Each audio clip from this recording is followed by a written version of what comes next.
Welcome, everyone. I'm Chris Hogg, CEO and Executive Editor of Digital Journal. Public sector technology leaders are being asked to do more than they ever have with tighter budgets, higher public scrutiny, and AI arriving at every desk all at once. Today, we've brought together three leaders who live that reality to talk about how the job is changing. All three are nominated for CIO of the Year in the public sector, put forward by their peers through the CIO Association of Canada. And on October 1st, one of them will be named the winner. I'm going to introduce everyone here properly in a moment. I'd also like to welcome Zoho to this conversation, and Raju, who will introduce himself, is Chief Evangelist at Zoho, which sponsors the award. We're going to go into what public sector technology leaders are up against right now and the real opportunities and what the rest of the sector can learn from how these three operate. But I'm going to start out with some quick introductions as we set the stage, and then I'll let you know where some of this conversation's going. So if I could throw to each of you, Bachar, maybe you can introduce yourself first, who you are and what you do. Yeah, absolutely. Thanks, Chris. My name is Bachar Khawaja. I'm the CIO for the city of Burnaby. I've been with the city of Burnaby for almost 13 years, and I've been a CIO here for 6 years. Thank you, Bachar. Tony? Thank you, Chris. Tony Payne. I'm the SVP of Technology and Innovation and CTO at the British Columbia Investment Management Corporation. Maybe just a little bit around BCI. We are one of Canada's largest institutional investors, and we manage over 300 billion in assets on behalf of 32 public sector and institutional clients across all of British Columbia. We do about 80% of what we manage is pension capital, 20% insurance. And so to put it in context, it's think about teachers, nurses, municipal workers, government. So we exist to grow in particularly retirement and security. And an interesting fact, our headquarters are based in Victoria, but we also have offices in Vancouver, New York, London, and Mumbai. And closing out our BC trio, it seems, Brent? Thanks, gentlemen. Brent Dyer. I'm the Executive Director of IT for the Calgary Police Service. We're the third largest municipal police agency in Canada, about 3,500 officers. And I'm in charge of all the technology transformation that's going on right now. Thank you. Thanks, Brent, joining us from BC today. So Raju, who's not in BC, if you want to do a quick introduction. Sure, yeah. I'm Raju Vigesa. I'm part of the leadership team at Zoho. We're a technology company. We serve customers in over 150 countries, over 1 million customers and all of that. So based in Austin, Texas, I've been with the company for over 25 years. Happy to join the conversation. Thank you, everyone. So to give the audience a bit of a sense of where this conversation's going, many of you who have seen these roundtables before will know that Digital Journal covers innovation, technology, and business for the leaders who own technology decisions and everyone around them who needs to understand what those decisions mean. So the CEO, the CFO, operations, HR, the board, and in the public sector, those are stakeholders and communities. So we're going to get a sense of how technology leadership works from these individuals here. And today's conversation, we're going to go through 4 sections, if you will. So I want to touch on speed, because certainly all of us feel the pressure today of moving faster. AI is driving a lot of that, but when you're working in the public sector, speed maybe feels a bit different. I wanted to also talk about some consequence. What does it mean to run systems that serve entire communities, and the importance of getting things right? The third section, we're going to talk about opportunity, where the real opportunities are, what public sector technology can do.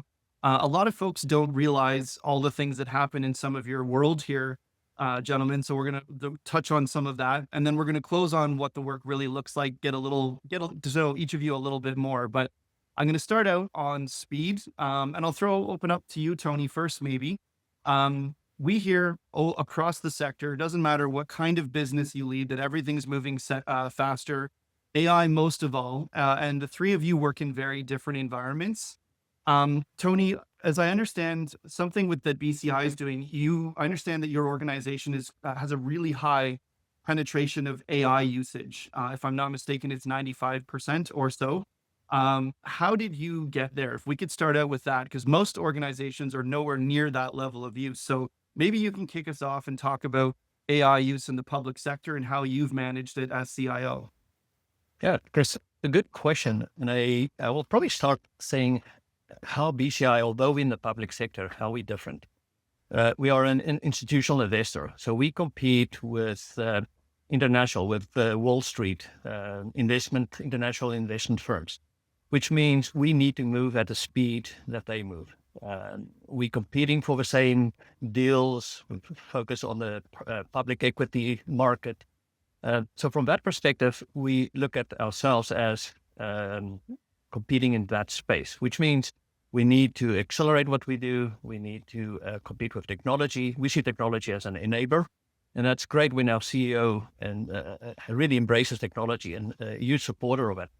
So early on when AI, even before we really knew what AI was going to be, we embraced it. So we were one of the first adopters, Scopilot, but then it evolved into some of the other technology, other LLMs out there. And what we've done from day one is we gave every employee a license to AI.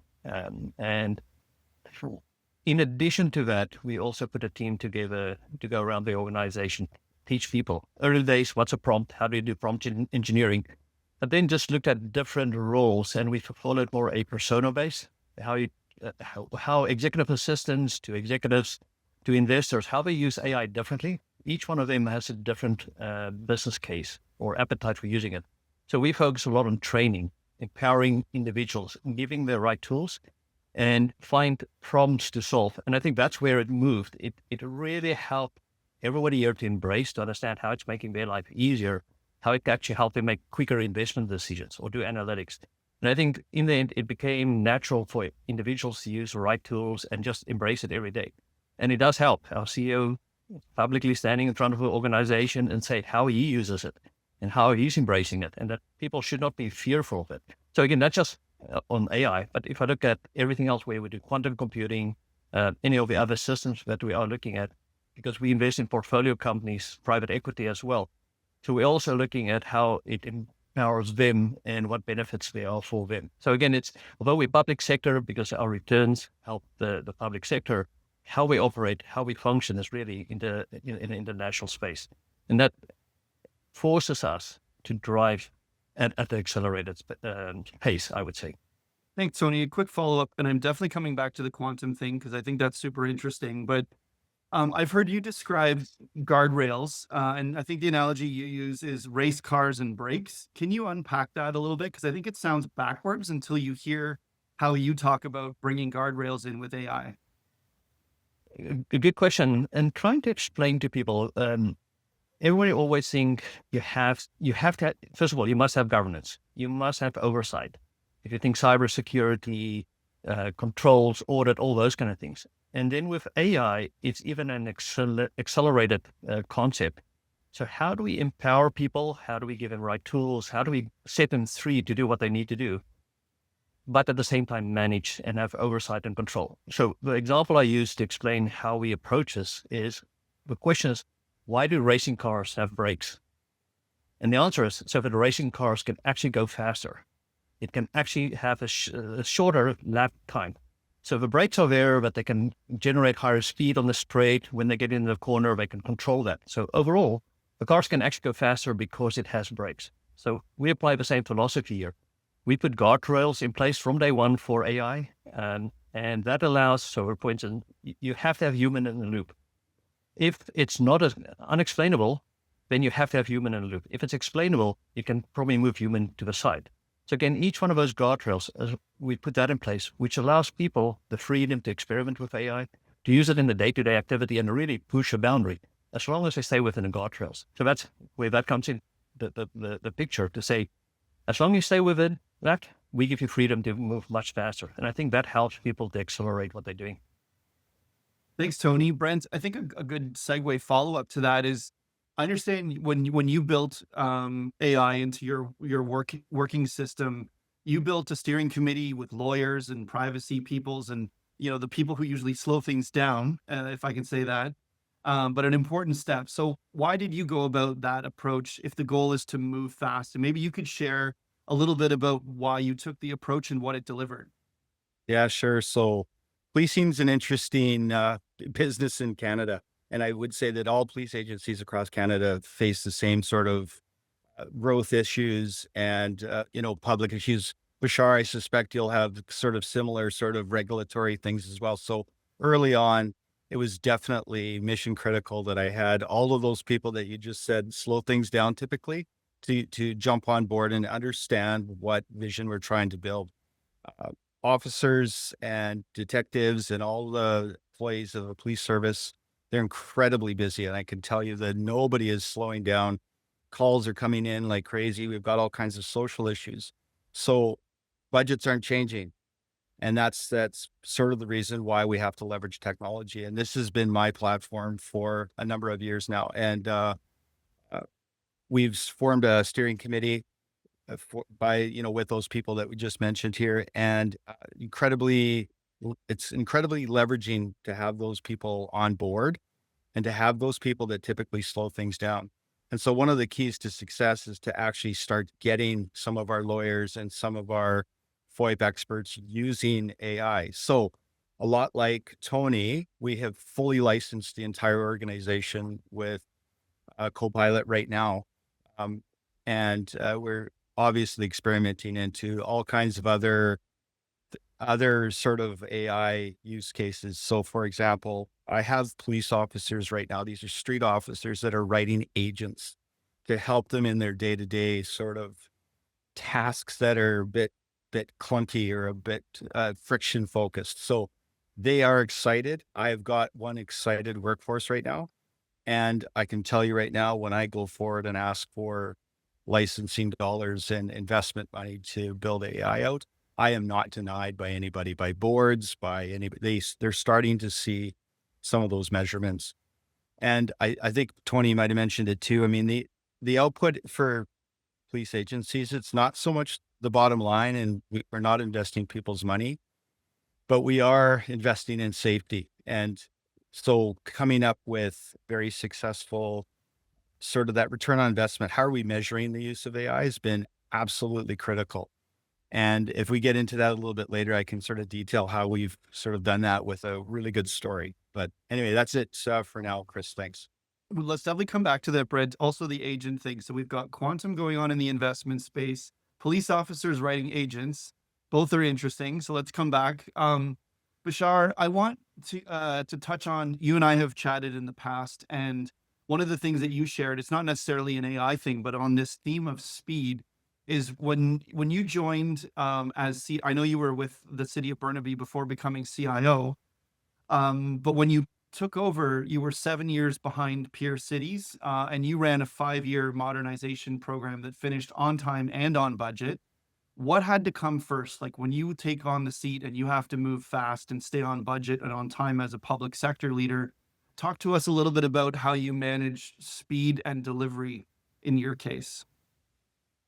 Yeah, absolutely. I mean, one of the most important thing that we realized early is that we cannot wait to do replacement in order for us to innovate. So we needed to innovate and build a foundation for the city at the same time. So we had to structure our technology program in a way that we can actually do both and support our staff and residents in doing both. So we were replacing all older systems at the same time, looking for opportunities while we are replacing these older systems for new services, new functionalities, innovation pathways, and so on, so we can actually provide better service and elevate the service as much as possible. At the same time, we dedicated part of our portfolio to innovation. So usually it's 60-30 and 10. So 60% of the portfolio is general replacement, 30% is about new technology new platforms that we bring into the city digital infrastructure, and about 10% focused more on finding out things, innovating, and trying new things so we can stay ahead of the curve. Thank you, Bachar. Raju, as a perspective from an industry lens, I know Zoho supports a lot of public sector organizations or organizations in general that are just managing a ton of change and fast. So maybe you could offer your perspective. Like when a leader tells you that they're moving fast with AI, how like, what are the challenges they run into? Is it foundation, like, is a lot of the foundation underneath it ready for that? What's your perspective with Zoho? Now, to use an analogy, if the ground underneath is shaking, it's tough to build a house.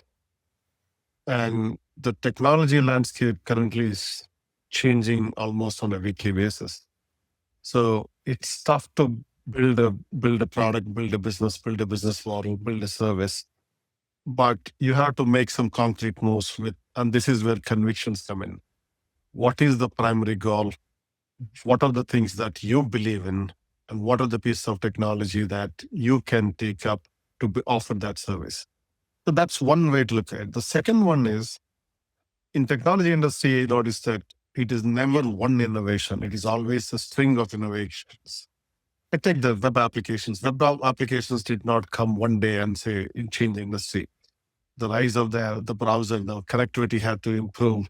You had to have technologies from JavaScript to Ajax to whatnot, HTML5. So it's a string of innovations that come together and then it reaches certain maturity. And the same is happening with AI, whether the initial model chat-based interface to reasoning to agents to whatnot. It's a string of innovations that are coming together.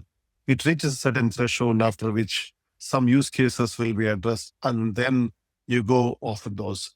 I think it's important to have the broader perspective, understanding the history, and then tie these together to solve the problem. And good to see all these use cases. Thank you, Raju.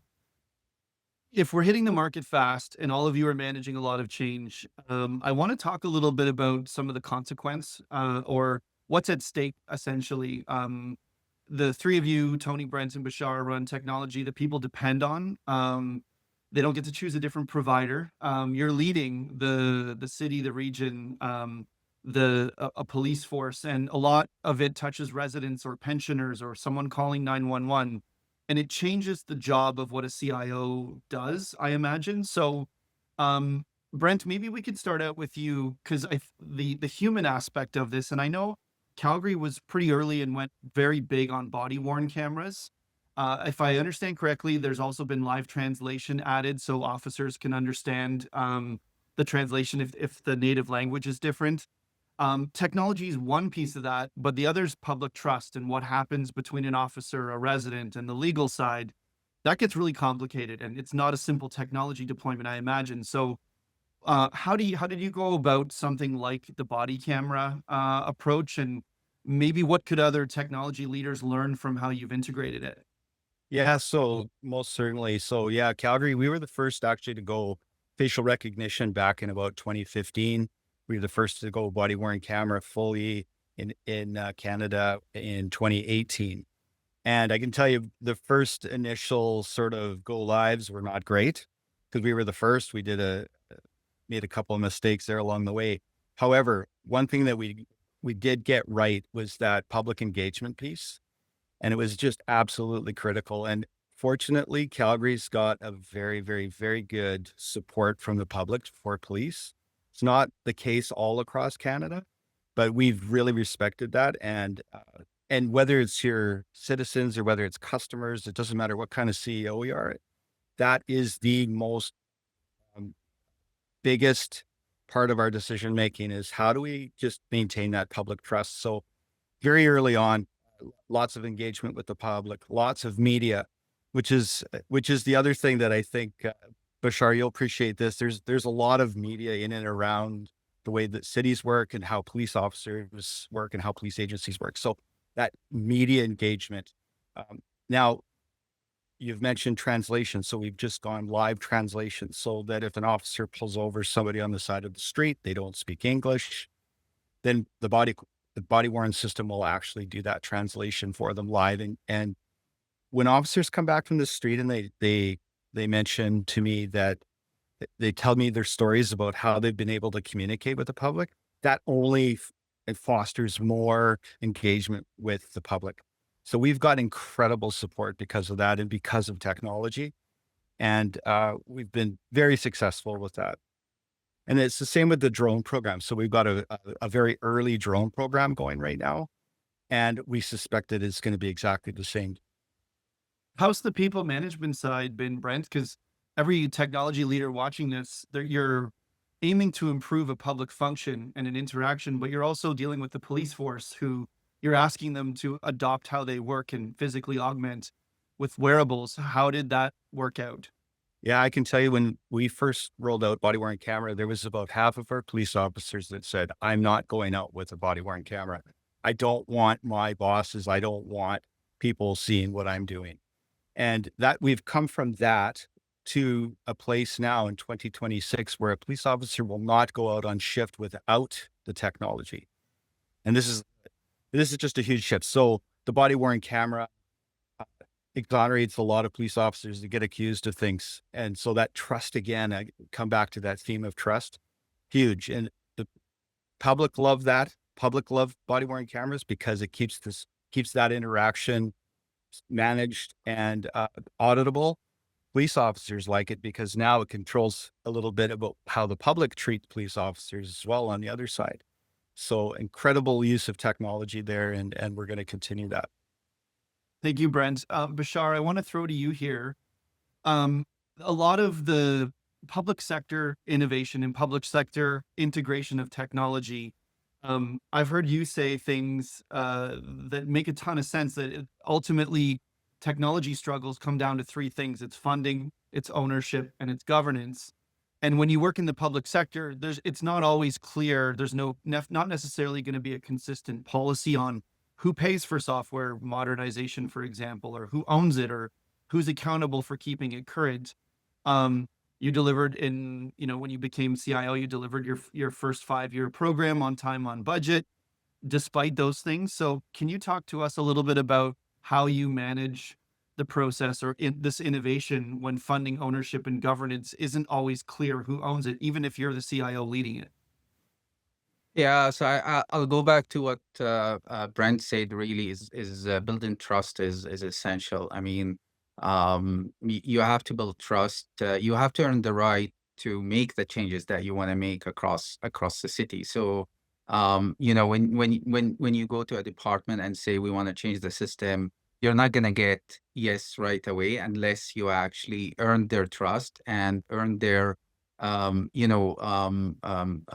earn the title of a trusted partner, really, and a technology advisor for them. So that they know that you understand their problems and you are going to do the right thing for them. And it takes a bit of work, and it takes planning. It takes planning ahead. It takes conversations.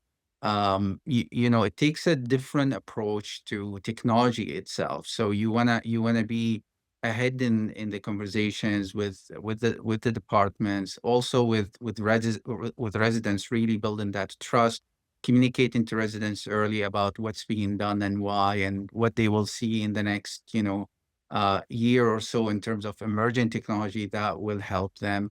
I think, Chris, you said at the beginning that our residents don't have an option, right? So if we get it wrong, they can go to a different provider. So so spending really the time to make sure that we get it right the first time and provide the right service, help us earn that trust, and therefore, as an outcome, being able to deliver faster and being able to be more innovative and take a bit of risk where it's appropriate to actually try to provide better service, increase speed and efficiency, and save cost or reduce risk.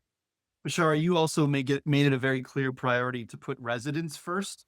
That's a big stakeholder for you. How do you put residents first when you're leading a public service like this? In really everything we do. So whenever an idea or project or a system comes to us and we want to talk about it, we talk about how is this going to impact our residents, right? And it's also part of our strategy is really improving the life of residents through technology innovations and through technology. So we take that seriously and we think about it in order for us to make sure that whatever we are doing has positive impact on residents in terms of service or any other type of interactions that they do with the city. similarly with with different stakeholders. Tony, keep me honest here, because BCI is a different beast. It's an unusual spot where you're part of the public sector. If I understand correctly, you report to the Minister of Finance and operate arm's length with an independent board. So how do you go about shaping how do you govern technology decisions when you have different stakeholders like that? Yeah, a good question, Chris. It's so we exist as an entity through the public pension policy. So we are separate from the government, but we serve the public. So what's unique in our case, our clients are not captured, so they can leave us anytime they want. So they are not legislated to use BCI as their investment arm. They can use any other investment arm. So that means from executive point of view and from us as an institution, we look at our clients that is their money.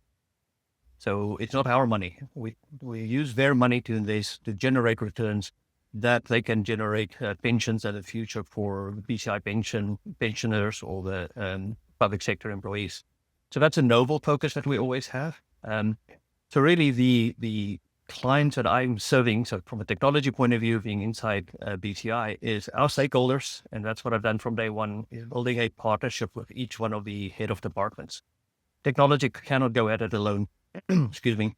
It is, so for when we do projects, when we do innovation, when we drive technology change or technology adoption, it's always a partnership. It's from technology on the one side and then the business sponsoring the other side. And I think that worked quite well early on. In a lot of cases, technology departments or information technology is looking for a problem to solve. What we found is, because of this close partnership internal, is that we're actually getting a pull concept from the business side. They're embracing AI. They're embracing where the new technology is going to be to enable what they're doing so that they can generate better returns for our clients. Excuse me. And I think that's a big difference. So managing the stakeholders internal with the vision of how do we generate returns for our public sector, that's what drives us. From a sponsorship point of view and from a buy-in point of view, I think the key area at BCI is that head of departments have decision, they're being held accountable, and they've seen the value of technology and how that they can use that moving forward. I think that's how we manage it. So to Brent and Bachar, I think we all do very noble as organizations, and to have that buy-in from your stakeholders internal makes the decision-making that much quicker if you want to invest in digital transformation. If you can demonstrate the future of that, how that will actually enable their business and streamline their business, then you get the buy-in. And at the end, be transparent, say what you're going to do what you said you're going to do. And that carries a lot of weight with our internal stakeholders. Thank you, Tony. Raju, I want to throw to you here because you sit in a very interesting spot across a lot of different organizations. And what I'm hearing from everyone here is, technology is being implemented, but the technology is the smallest part of the problem or the challenge, and it all comes down to people. When you look across the public sector and the work that Zoho supports in general, how are you seeing leaders manage like the people side of this when technology might just be the easy part? Yeah, as a vendor, when you're serving a company, a business, like a private company, their motivation is, let's say, profit. Generate revenue for their investors, profits and all of that. But for the public sector, the goal here is trust. As several people mentioned, the goal is here trust. And trust means, trust could begin through multiple ways and through service availability, through transparency, securing your citizens' information and protecting their privacy and the steps you take and all of that. We see that and we hear that and depending on who you're talking to, some of these are higher priority than others. And some, there are some questions that have to be answered by vendors on how secure the data is, or how are you protecting the privacy information. Are you leaking your information, your public citizen information elsewhere and trying to make extra money? These become critical questions. Unfortunately, the answer is not very very comfortable with a lot of vendors. That's where security, privacy directly leads to trust, and that becomes high up the list from a citizen point of view. Of course, apart from transparency and availability. Thanks, Raju. I'm going to come back on the transparency, and there's a sovereignty angle here too that I think you're bumping up against. And I want to talk about a little bit of the opportunities here. So I think some of the folks watching might be surprised by what you three are running. You know, Tony, you've already mentioned quantum, and Brent with agents. I'm going to come back to those now, but Bachar also, the city of Burnaby, I believe you've installed AI cameras and sensors on high points across Burnaby to watch for smoke and fire. Certainly it's all over the media, and it's consumed a lot of headlines these days. And you told me a story once of a system that spotted a fire in another city before the fire department knew about it. So, you know, that's technology and innovation with benefits to the surrounding areas. What made you go looking for a problem like that to solve? Yeah, I mean that definitely was a very rewarding project, and I think the use of AI wasn't initially intended, but we found out that as we went through the kind of the thought process of scoping the project, that using AI is going to be very, very helpful. So we looked for a vendor who has the technology that can actually capture an image, detect what's on the image, or detect if there is smoke or fire, and basically send an alert to our systems. The thinking was really about solving a city problem. So Burnaby has a Burnaby Mountain, and Burnaby Mountain, it has a lot of trees, and an SFU campus. If you know BC, SFU, one of the larger universities here in BC, has a presence there. So I think a couple of years ago, we created a fire hall over on the top of the mountain, but we also wanted to assist our firefighter in detecting fires and so on. And this is where the genesis of the idea were generated. But then using the right technology and using AI the right way helped us a lot in making this a really big success. And did that start out as a pilot? Did you intentionally pilot something like that? It did, yes. So it started with a couple of cameras, and now we expanded, I think, to about 7 or 8 cameras across the city. Brent, in the spirit of experimentation, I think a lot of people are going to be surprised to hear that police officers are writing their own agents. And I can also hear tech departments everywhere wondering how you manage that kind of sprawl. So talk to us a bit about how you go about that. Sure, no problem. So I just want to touch on something that Bachar said earlier on in the conversation. And he mentioned how he's using AI to sort of do both. So you've got sort of an investment piece, and then you've got your sort of legacy systems. You can't change your legacy systems all at once. So what we're finding is that AI actually fills some of that gap. And Chris, I'll tell you, like, I cannot write agents for a police officer. I'll tell you why. I come from a different background. I come from a different place. I come from a different sort of world.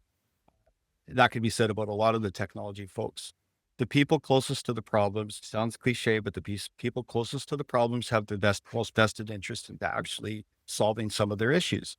So some of these friction points that Bachar was talking about, like we have older systems, we can actually have police officers write their own agents with the data that they're using every day. So one example is the quality of our reports, for example, is one example. We always have to worry about the quality of data going into our system so that down the road, we're making really good decisions. It also helps us with some of the predictive analysis. So quality data is key. So to have officers being able to interface with the data through an agent that makes their reporting easier and saving them 30 minutes a day, for example, is a very, very huge reward for everybody in the organization. And I've got officers now that are knocking on our door give us the tools, give us a little bit of training. We've got some great ideas. One particular example is, when we're doing an investigation, we might go through a lot of cell phone records. Well, that's very manual processing. That might sound surprising, but it's been very manual. So to write an agent to extract certain information out of that spreadsheet or whatever it might be has been hugely valuable. We're saving months of time for some investigations, which is back to the citizen again. If we can get to a case faster, if we can solve a case faster for citizens, we earn their trust. And that is the goal at the end of the day. Thank you, Brent. And I'm going to build on some of what you're sharing there. And what I'm hearing about is like the I don't want to call it patchwork, but finding bridges between systems, the legacy. And I know, Tony, on the BCI front, there's some low code development that's been pushed through with you leading your team. People building their own tools. Can you talk to us a bit when you hear your colleagues here talking in your world? How does that work, or what are they building, and how do you manage things when people are building on their own and maybe outside of direct control? Yeah, Chris, good question. As part of our business plan or technology 3-year strategy, actually one of the pillars is citizen development. So we're actually embracing shadow IT. And I think that helped with the adoption of AI or different tools. So the idea is, and again, put guardrails around. So having individuals in the organization that's outside of technology be able to have access to tools, be able to develop. We actually put a process in place that we will build it for you, we'll build it with you, we'll support it, we'll teach you. And I think that helped that individuals out there really embrace how to use the tools. To Brent's point, the individuals closer to the problem actually know what they want to solve. Much better that they can translate that for anybody else. So what we've done is we hosted a few hackathons, and we actually had more business people participate in the hackathon than my technology team. And what that resulted in is they actually solved a number of problems real time in 2 days. And then we put resources behind that. So I think that helps individuals to experiment, embrace the tools, not be scared of the tools, and we provide them with the environment. So that way, the span of control, as long as we put the guardrails outside, we let people be free to experiment, and they don't have to be in the technology team. So again, I think that helps with innovation. They're closer to understanding what it is. And I think the other aspect that we've done is innovation is not just technology. It is much broader. So it's culture. And to answer your question, what is interesting is we've gone from low code, no code development over a period of time. But now with AI, we actually have gone back to high code development, because actually the time to develop software from low code might give you a 3x multiplier.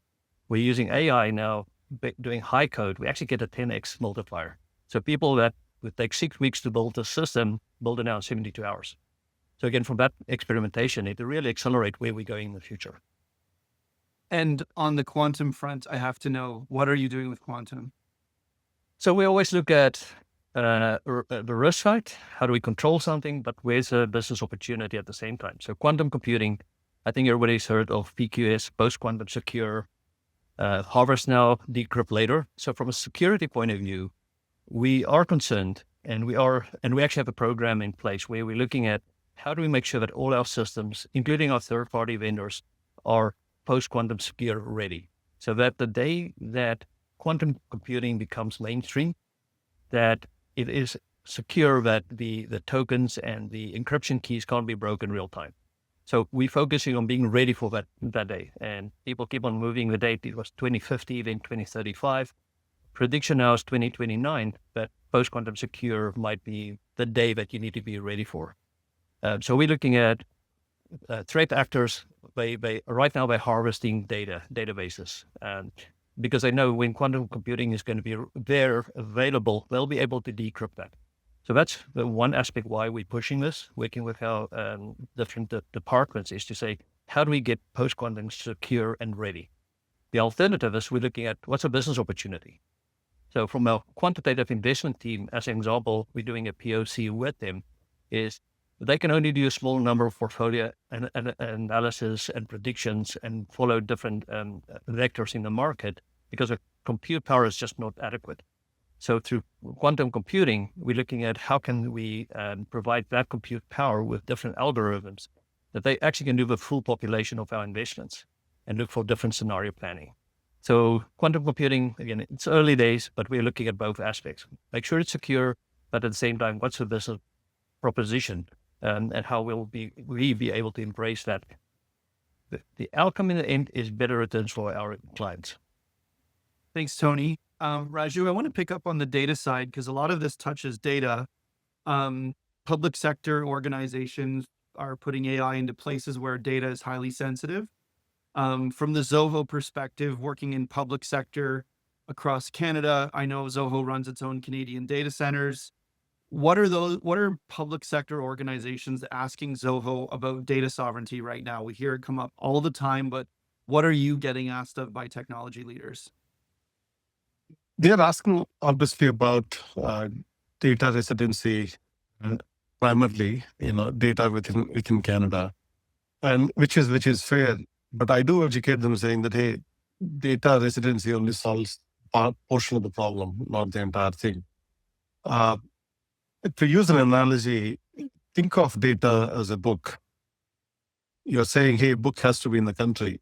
Sure, the book is in the country, but you're bringing an AI, you're bringing someone called the model coming and reading the book and walking out with knowledge. The book is still in the country, but knowledge walked out of the country. So you're thinking about the book and the data residency. Are you thinking about intelligence, about your citizens and their know-how staying in the country? So I'm educating and discussing with several members and see how to train the model and helping them train the model and deploy it locally. You keep the intelligence along with the data within the country and we control it. And we are educating them how to do it because we have experience doing our own models and we do our own LLMs and all of that. And this is part of the broader sovereignty and retaining your IP, because IP leak is at its maximum at this point. You simply connect to an LLM, and that's a free pathway to leak an IP, and that's an area that is not discussed enough, but needs good attention. Certainly a Canadian problem we hear lots about.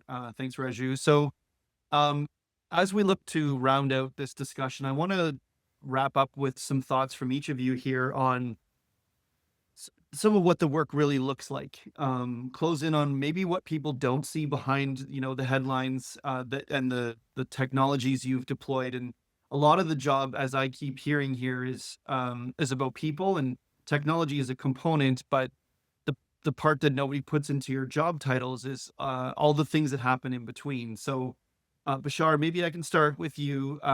When you took over, and you shared with me in the past that your mayor and council, we used to talk about roads or bridges or building, very common things for someone in municipal leadership to say, but not technology. And you had to make the link for them.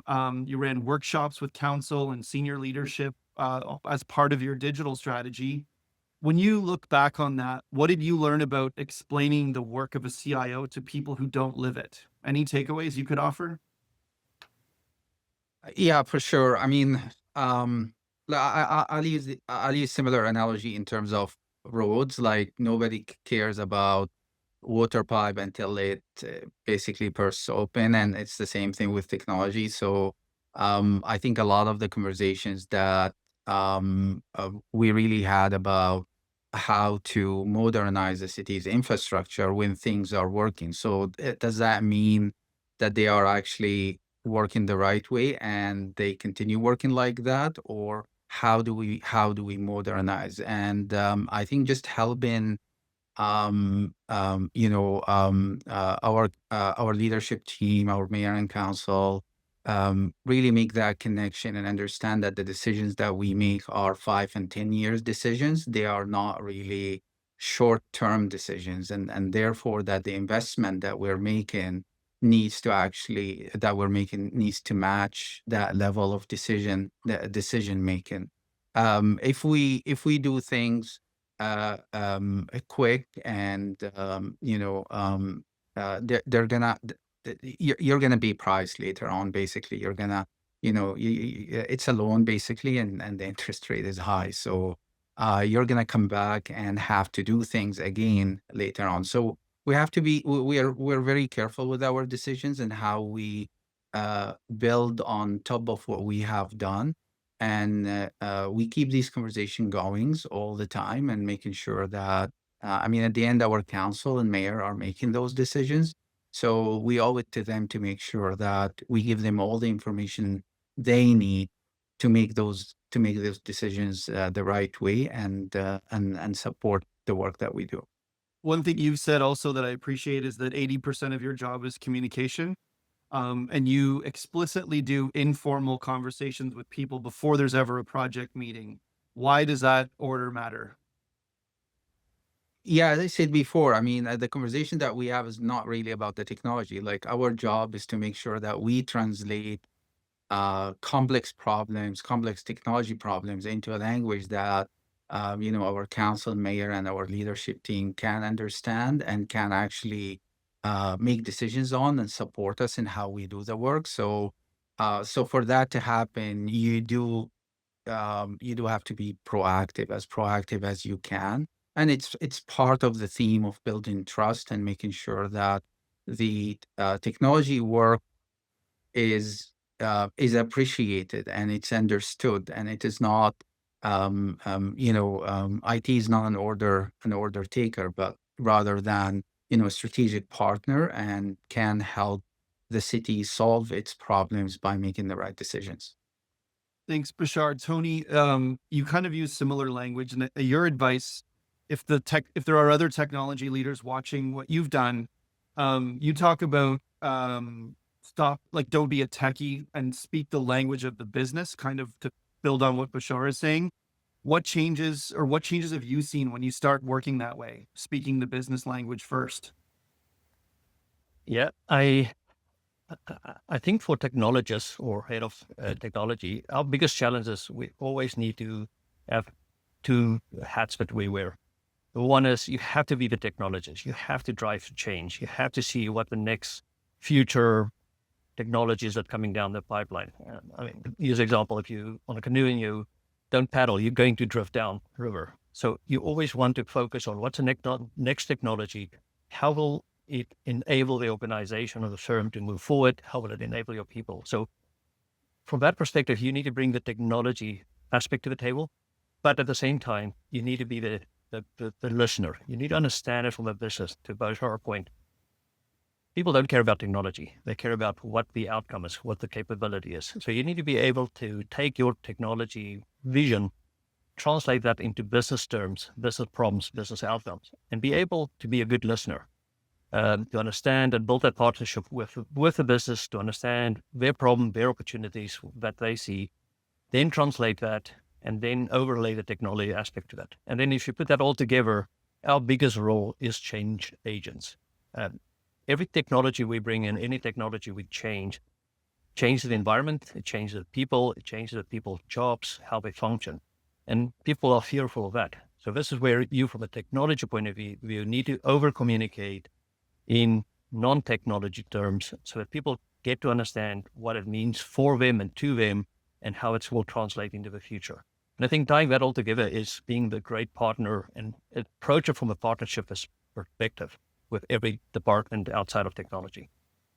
Thanks, Tony. And there's definitely a common theme here from a CIO leadership perspective. And Brent, you brought in police commission advisory boards early. So basically by the time a budget request hits city council, it's largely just a formality or it's heading in that direction. Can you share your takeaways on other tech leaders on building support and bringing together groups like that? How do you approach it? Sure. So, Chris, this was a real struggle. How does the CIO really show that what they're doing and the decisions that they're making and the recommendations are valuable? And I'll tell a quick story here, and I think it answers your questions perfectly. So, Parker Wells, he's a 11-year-old boy that went missing in Calgary. You might have read the news.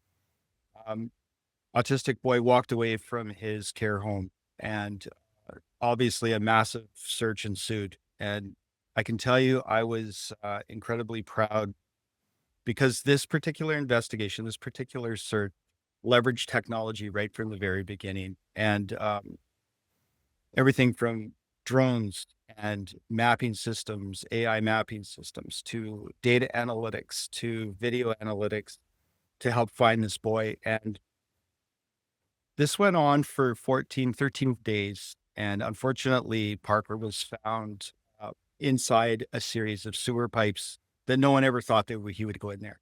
But I can tell you it was an unprecedented search. I don't think there's been this length of search in Calgary in our history. And the reason why is because our technology was being used, and what it was doing, it was actually freeing up officers to actually do valuable work to find this boy. So 14 days in, we had hundreds of officers still looking for this child because they had the energy to do so, hope to be able to find this boy. So unfortunately, it did not have a positive outcome at the end of the day, but the positive outcome is that technology was being used and it allowed them to continue searching. So officers supporting by technology, and it freed up a lot of time. Raju, I'm going to ask you for some closing thoughts. And Brent, thank you for that story. When I reflect here on all the things being shared around public trust, at the end of the day, it's enabling human success and prosperity, and building systems around the way we live and work. And it's pretty complex. And in the public sector, the stakeholders are not as clear. There's not clear lines to who you're answering to. When you look at today's conversation and how it compares to the other public sector discussions you're having, maybe you could leave us with some thoughts on leaders in the public sector that need to build around their people and for their residents and a complex stakeholder group. How do you think about supporting the work that a tech leader would do? Yeah, end of the day, technology is a tool. It's a supporting tool. And the best success of technology itself is when technology disappears at the broader goal, in this case, serving people. And that's the core goal. And if technology supports it in whatever way to achieving that goal, that is mission accomplished. That is the purpose of technology. End of the day, technology exists to serve us. And that's how it should be. People are the priority. Technology hides in the background. Thank you, Raju. Bachar, Brent, Tony, and Raju, thank you, everyone. That's all we have for time today. Profiles of Brent, Bachar, Tony are available on Digital Journal. You can follow us on LinkedIn, check out digitaljournal.com, or subscribe to our newsletter for links to all the stories. We're also going to be running more of these roundtables with nominees from other award categories. Today was the public sector focus, so there is more to come with other sectors. Congratulations to the three of you on the nomination for CIO of the Year. It's a pretty big deal, and I know the awards are going to be announced October 1st in Toronto, where the winner of this category is going to be entered into the Canadian CIO Hall of Fame with the CIO Association. So thank you all for joining us, and Raju and Soho for the support with the Public Sector Award, and everyone, thank you for watching. Thank you very much. Thank you. Thank you.